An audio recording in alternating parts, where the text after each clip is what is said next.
고등학교 시절 여러분께 대학의 환상은 무엇이었습니까? 그 시절에 저는 대학에 와서 가장 하고 싶었던 일이 여행이었습니다.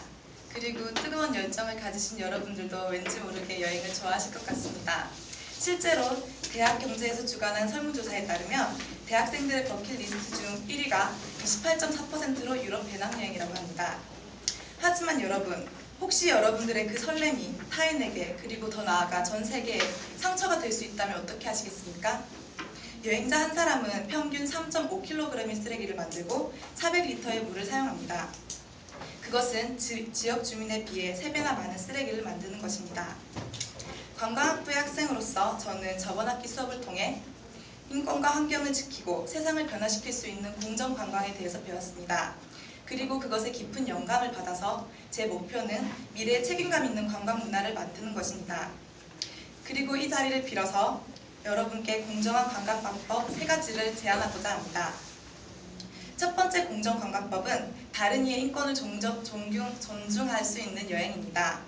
아름다운 섬 1위의 몰디브, 하지만 책 희망을 여행하라에서는 인구의 83%가 관광업에 종사하는 몰디브 국민들이 그 절반은 하루에 $1 미만으로 살아가는 국빈층이라고 합니다. 주민들의 식수 공급은 제한되지만 호텔 수영장에는 깨끗하고 맑은 물로 넘쳐납니다. 비슷한 예로 네팔에서는 히말라야 산맥을 등산하는 여행객들의 짐을 산 정상까지 지게에 싣고 가는 포터들이 있습니다. 그들은 평균 20kg이나 되는 짐을 싣고 동상과 그리고 고산병에 걸리며 산을 오릅니다. 하지만 그들이 받는 돈은 하루에 4,000원입니다. 뿐만 아니라 스리랑카에서는 칼루라타의 학생 100명 중 86명이 첫 성관계를 12살 그리고 13살에 관광객과 함께 가진다고 합니다. 1,900만 명, 이 숫자는 성놀이개로 학대받고 있는 아이들의 숫자입니다. 우리의 여행은 자유입니다. 하지만 우리의 자유가 다른 사람의 자유를 빼앗거나 약탈하는 경우가 되어서는 안 됩니다. 그러므로 직원에게 적절한 근무 조건을 제공한 호텔을 택하시고 그들의 최저임금이 및 보장되고 있는지, 의료보험 혜택이 받고 있는지 등을 물어보시는 꼼꼼함이 필요합니다. 두 번째로는 지구를 돌보는 여행입니다. 먼저 비행기는 전 세계 이산화탄소 발생량의 3%를 차지합니다.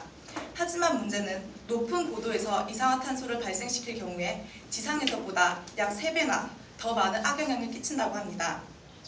다른 예로 태국에서는 유명한 관광 아이템인 코끼리 타기가 있습니다. 하지만 그 코끼리 관광을 위해서 불법으로 코끼리를 사냥하고 수백 시간 동안 코끼리를 가둬놓고 꼬챙이로 온몸을 찌릅니다. 동물을 학대하는 관광 상품을 이용하지 않는 것, 그리고 비행기 사용량을 줄이는 것, 이것은 지구를 돌보는 여행에서 중요한 선택들이라고 할 수 있습니다. 마지막으로 말씀드릴 것은 행동하는 여행하기입니다. 2008년 필리핀 보홀에서 서식지만 옮겨도 죽는다는 안경 원숭이를 관광객들을 위해 낮에는 깨어두고 만지고 사진을 찍게 하는 것을 목격한 제천 간티학교 학생들은 보홀 관광청 앞에서 고통받는 원숭이들의 퍼포먼스를 한 후에 안경 원숭이 보호에 대한 요청서를 보홀에 전달했습니다. 또한 2008년 미얀마 학살사태와 2009년 티베트 학살사태 때 가장 먼저 거리로 뛰쳐나와서 학살을 중단하라고 한 것은 그 지역을 여행하고 있던 여행객들이라고 합니다. 생각보다 여행객들의 목소리는 힘이 셉니다. 한 해 수백만 명씩 찾아오는 여행객들이 침묵하지 않고 정의에 대해 이야기한다면 그 여행은 나를 바꾸고 세상을 바꾸는 여행이 될 것입니다. 지금까지 제가 말씀드린 인권을 존중하는 여행, 지구를 돌보는 여행, 행동하는 여행, 이 3가지는 여러분들이 여행하시는데 조금 불편하실 수 있습니다. 하지만 간디는 세상을 변화시키고 싶으면 네가 먼저 변화가 되어라고 말씀했습니다. 우리들의 편안한 휴식이 누군가의 삶을 빼앗은 대가라면 우리에겐 이제 더불어 살아가는 세상에 대한 새로운 상상력이 필요하지 않겠습니까?